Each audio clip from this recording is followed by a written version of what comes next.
Fis-qarrija l-Partit Laburista qal kif l-Oppożizzjoni mhux biss qiebla kredibilta fuq l-ekonomija iżda anki inkompetenti meta lanqas bissi kapaċi tara fil-fatti li joħorġu minn rapport. L-isqarrija qalet kif l-aħħar rapport tal-Bank Ċentrali ta' Malta irreveda il fuq it-tkabbir ekonomiku ta' pajjiżna għas-sentejn li ġejjin. Ir-rapport jinnota wkoll li l-ekonomija Maltija se tibqa' sostnuta b'mod tajjeb mill-andament qawwi fit-turiżmu u minn domanda domestika b'saħħitha. Aspett importanti għal din tal-aħħar ġie mill-għajnuna kbira li qed jagħti l-Gvern biex iżomm stabbli l-prezzijiet tal-enerġija.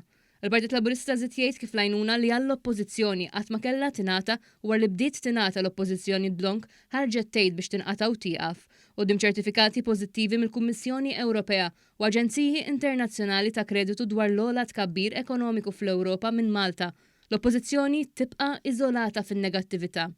Il-Partit Laburista temm jgħid kif il-Gvern huwa għal kollox differenti minn oppożizzjoni li trid toħodna għaż-żmien meta kellha tmexxija tal-pajjiż, politika ta' awsterità li ġġib id-downgrades, proċeduri ta' deficit eċċessiv u s-sikkar taċ-ċunturin. Partit Laburista fil-Gvern se jibqa' jġib aktar bidliet u ffukat biex jagħti kwalità ta' ħajja aħjar lill-familji b'deċiżjonijiet favur in-nies, temmet tgħid l-istqarrija tal-Partit Laburista.